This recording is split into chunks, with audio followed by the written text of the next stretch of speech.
What's up, geeks and gamers? It's Odin coming back with another video, and today we've got the box office breakdown for the weekend of January 24th to January 26th. These numbers just dropped, and so therefore some of the overall worldwide totals might not be completely updated as of yet, but I wanted to jump on this story because I have my own stream on the channel, on the Odin's Movie Vlog channel a little bit later with my Patreon and Subscribe Star members, and so I'm trying to get this video out so that way you guys know that Star Wars The Rise of Skywalker has dropped all the way down to 7th place.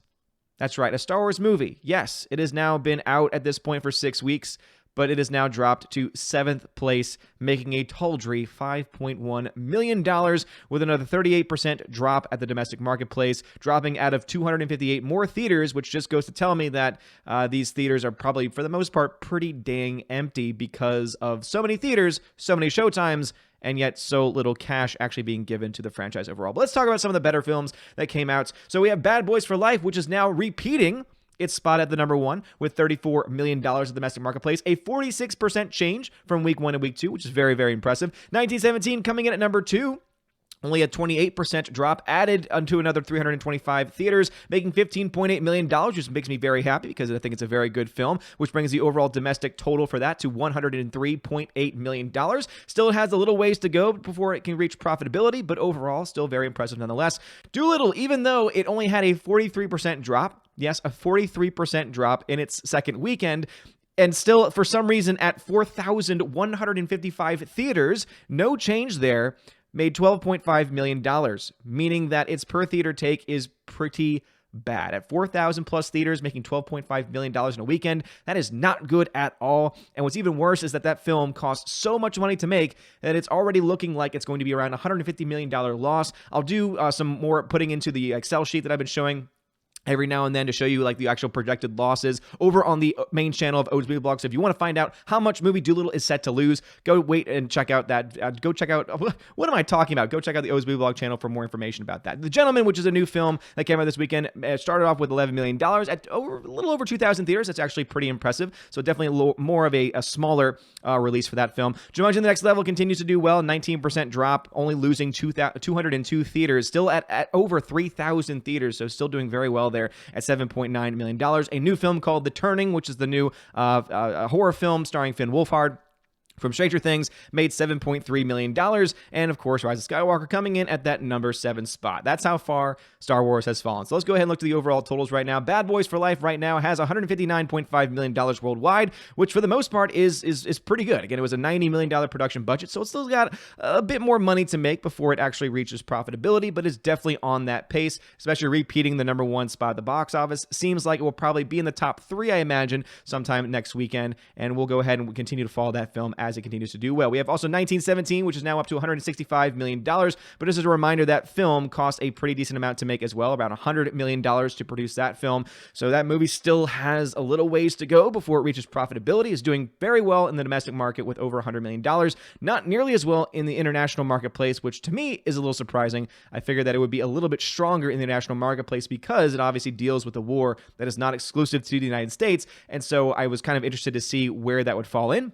But overall, $103 million domestically is not too terrible when you look at it. What is pretty terrible is the fact that Dolittle is stuck at $73 million after this film cost, yeah, that's right, $175 million to make, meaning that the film overall with marketing cost well north of $300 million, meaning that the movie needs to make about $400 plus million to break even. And it's only made $73 million by its second week. So that film is set to lose a lot of money. Cannot wait to crunch the numbers in the Excel sheet on that one because something tells me that it's going to be a gigantic loss. Again, probably upwards of $200 million loss to probably a minimum of $150 million loss, which is just terrible. And it just goes to show you that Hollywood stars don't have the power that they once did. The fact that Robert Downey Jr. is very clearly the star of this film and has been center point to all the marketing as well, just goes ahead and shows you that stars don't have that same pull that they used to have, and also that maybe, just maybe, the MCU overall is not going to be in that great shape, because if some people argue that one of the reasons why the film franchise did so well are because of stars like Robert Downey Jr., then why is it that they cannot bring people to go see movies like this? Again, I think that's an argument to be made there, so we'll have to wait and see how much money this movie actually loses. The Gentleman worldwide opened up to $29.2 million, which based on the fact that it did, let's see, we don't have the actual production budget for this film. I can't imagine the production budget for this film was very high, though.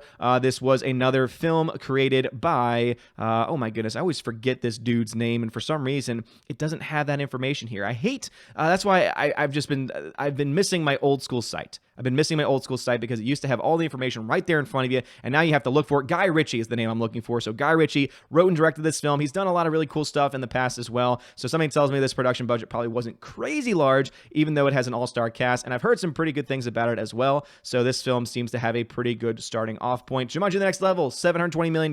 This film has reached not just profitability, but crap tons. Like, it's now made hundreds of millions of dollars in net gain, net profit, and that's a pretty good investment overall, especially since it cost $125 million to make, which is much less than Star Wars: The Rise of Skywalker cost, and that's why this film, by the end of its run, will be much more profitable than that film. The Turning, $7.3 million. This is another one of those horror films coming out in January. Doubt that this one had a high production budget either. This probably seems to me to fall between that $10 to $25 million range. Again, if I can find that information, I, of course, will put that in the Excel sheet over on the main site, so that way you can go ahead and check that out. And then, of course, The Rise of Skywalker has now reached $1,035 million, continuing to slow down. And yes, indeed, what I like to always do is compare this film to other films that are similar. And so the best way to do that, of course, is to compared to Rogue One: A Star Wars Story, because that is the number that it seems to be most mimicking at this point in time. So keeping in mind that the overall domestic marketplace, the domestic total